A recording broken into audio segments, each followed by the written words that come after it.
Em, can you believe we started Interview Boss in 2021? Not really. It's insane. That's a lot of episodes and a lot of hours of talking. Oh my gosh, it is. And if you're scrolling through all of our episodes, you might scroll straight past something that you really, really needed. Yes, we're always getting messages from people asking us to do an episode on something, and I'm like, we already have. So we've put together playlists to help you find the episodes that are exactly what you need, suited to your situation. They're all categorized. If you're applying for jobs, we have episodes about resumes, cover letters, job ads. If you've been offered your dream job, we have episodes on resigning, exit interviews, and how to impress at your new company. And we even have a very special playlist that's very popular for if you have an interview coming up immediately and you need just our most recommended hard-hitting episodes between now and then. For all our last-minute listeners.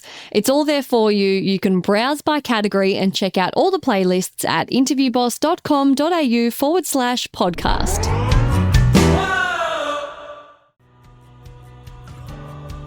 And then just say the magic words, for example, and then start your story.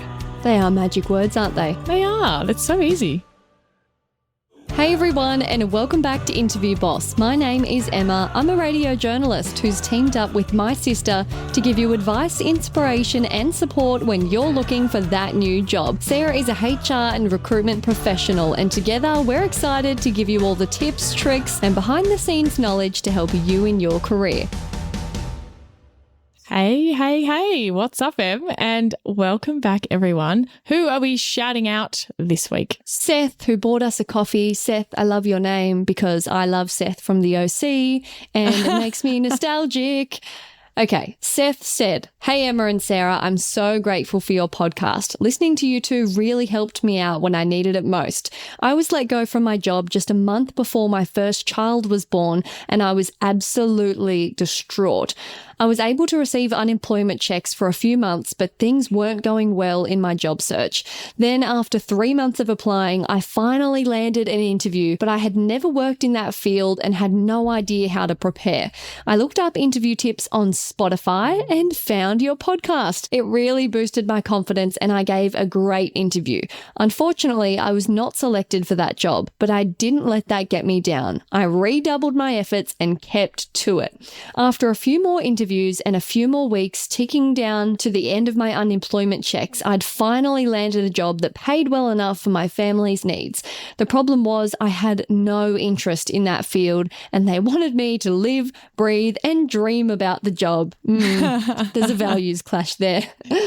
After the first week, I knew that I wasn't cut out for the job. It was very disheartening, but I went back to the job search. I found a job that had just been posted by a company I'd been interested in for years, but never found an opportunity to apply. I applied for the job on a Friday and checked back on the online application Monday morning. My heart dropped when it said not selected by employer, but I couldn't stop thinking about it all day.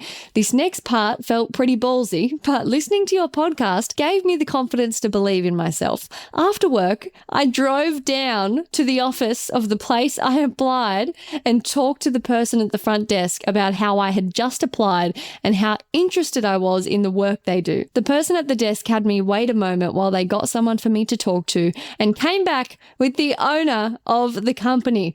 He did an impromptu interview right there and then and scheduled me for a follow-up interview later that week. I nailed the follow-up and got a job offer the next day. I offered 2-week notice at the job I had just started, but since I was so new, they let me decide if I wanted to stay the 2 weeks or not. I decided not to and started my new job the next day. I love my new job and I'm so happy and proud of myself for having the confidence to go out and get what I want. Thank you so much for helping me get here. I wouldn't have done it without you."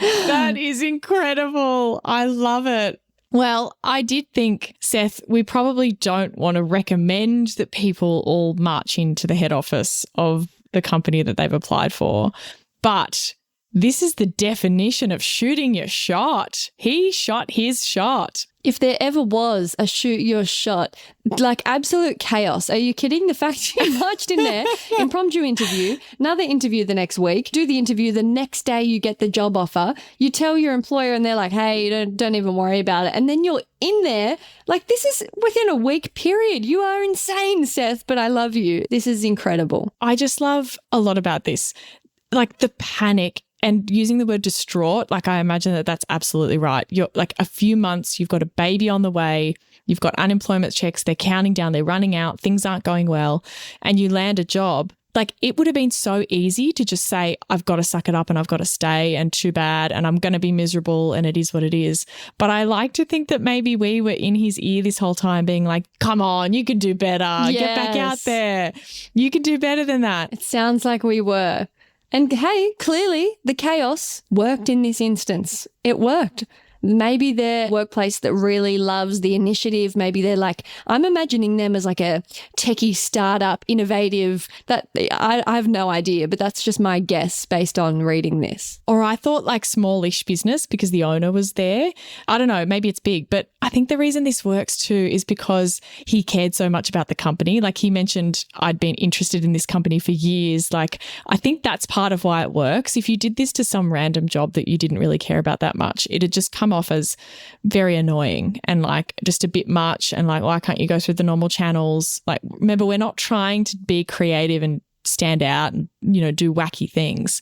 But in this case, it was, oh, I have to do it. I have to talk to them about how much I want to work here. And it worked out. Especially because he got the notification like unsuccessful so quickly. To me, it's almost like they brushed him or they didn't probably look at his resume, or maybe his resume didn't super do him justice, but in person being able to explain like, hey, I've loved this company for so long. Like I'm really passionate. That's what they were like, hang on, we like you. Yeah, that's right. Love it. So into the rest of our episode. If you need a little bit more help and you've got an interview coming up and you want some support with it, we have one-on-one coaching sessions, or if you can't find a time that works for you because we are in Australia, which is a very challenging time zone, we also have the wonderful, incredible Interview Academy that you can do literally whenever, wherever, and go through all of the best advice that I give people.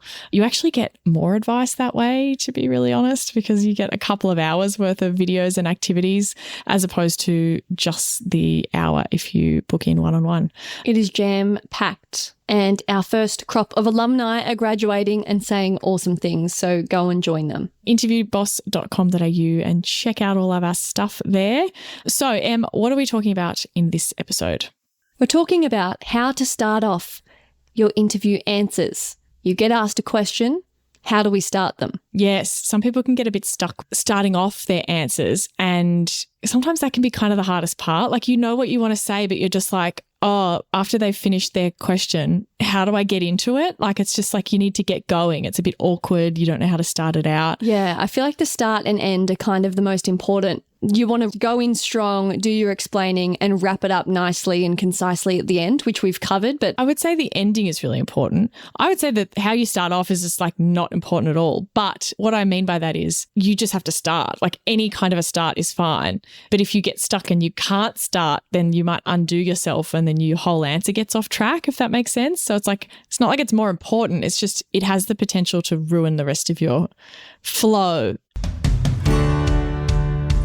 Interview Academy might be the perfect thing you're looking for. Interview Academy is a course Sarah has been working on after delivering hundreds of interview coaching sessions and getting incredible results. But unfortunately, I'm only one gal living in an Aussie time zone who works a day job, and all of that mean I can't help everyone one-on-one, which drove me crazy. So for over a year, Sarah's been working on turning all of those amazing lessons into an on-demand, step-by-step interview prep course. We hold your hand through the entire thing, and you can do it at home in your own time and get instant access right now. Check it out at interviewboss.com.au/interview-academy. The link is in the show notes. I think people run into a couple of problems with this. Sometimes they do a really big intro.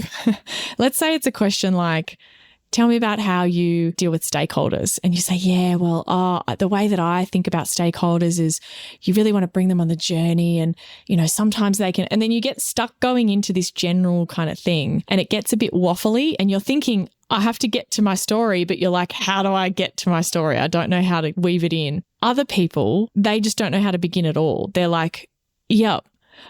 And they can't think of like the first few words to say and they go a bit blank. It almost like triggers a bit of a... They've got the idea in their head, but they can't get it out. Yeah.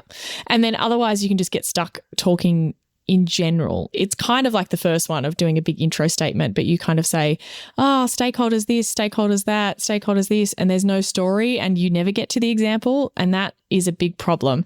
If you haven't heard about best bits, you don't know what the phrase best bits means, well, you're probably in the wrong place. You're going to have to go and listen to that episode first. We have quite a few about our best bits framework and the stories that you need in order to do really well in job interviews. I would say, would you agree with me, Em? Best bits is probably like our number one piece of advice. It underpins everything that we talk about. So yes, foundational, founding father of America. Go and listen to it. Go and get your best bits in order first and then come back to this episode to find out how to start your answers. So I think there's two things you could try. The first way, you can say a general statement and then say, for example, and go into your example. So that could sound like, yeah, I really enjoy solving problems.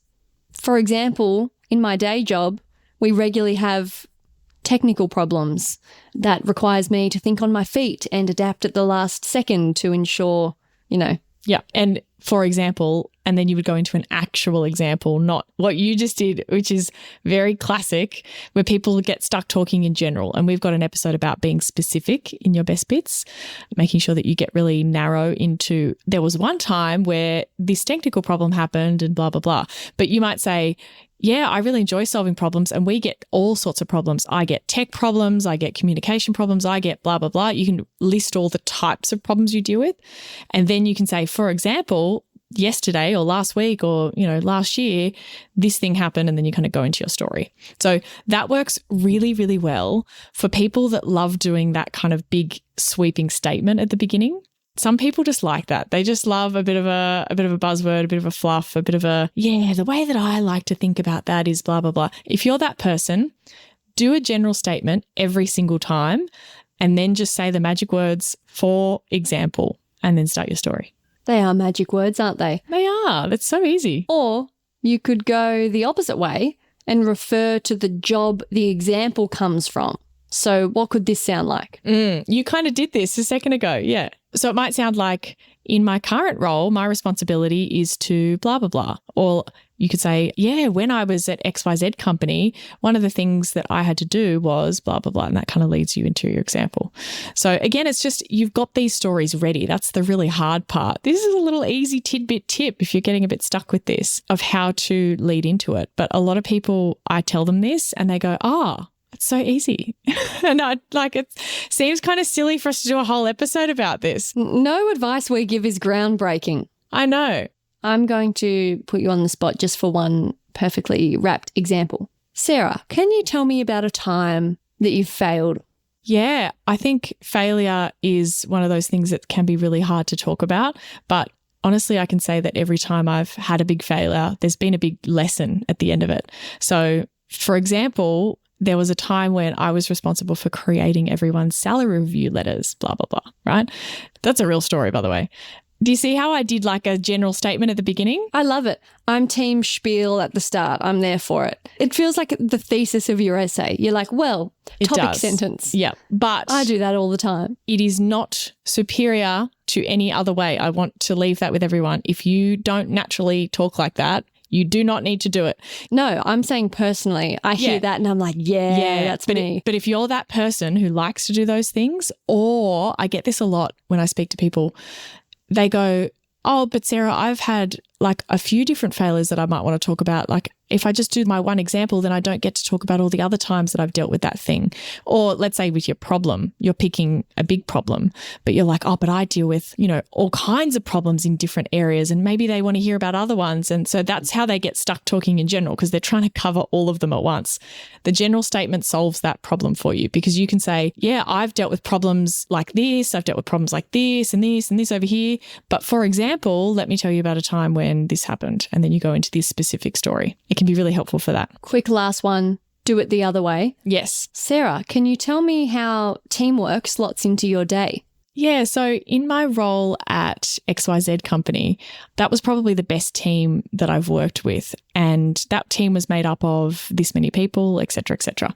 So you just say, yeah, in my role at blah, blah, blah, when I was the head of whatever at this job, that works really well because they've got probably your resume in front of them. So it helps them kind of orient themselves on your resume. Oh, okay, she's talking about this. Oh, cool. And you might even have a bullet point about that thing. Gives them some context on what you're talking about. It's also just like a nice little segue to start talking about it rather than saying, yeah, one of the teams I was in. It's like gives a bit of an intro. You just said bullet point. You've been corrupted by the Americans. It's dot point? Dot points. Dot points. Right. Well, I wonder what they're officially called inside like Microsoft Word. Oh, it says bulleted list. Well, don't Well, like that. they are American companies, so that's probably why. Yeah, but 2 little hacks for you. Either do the general statement and then say, for example, or you can just refer to in XYZ job, in my current job. You could even refer to the time that it happened. So last year when we were doing a software implementation, set the scene a little bit and like don't go overboard. This is just a little hack to lead you in to give your awesome best bit. Perfect. We hope this episode helps you be inspired. Very practical, implementable. Get out there and try it. Do some practice ones. These aren't groundbreaking hacks, but if you're someone who gets stuck, can get waffly and lost, stick to this 2-option method, pick one and go for gold. Thanks so much for listening to Interview Boss. If you like hearing our Aussie accents, hit that follow button in Apple or Spotify, or better yet, tell someone else about the show. That's how we can hit the charts and we can help even more people. Our Instagram is looking a little bit sad with our follow account, so if you'd like to support the show, go over and chuck us a little follow.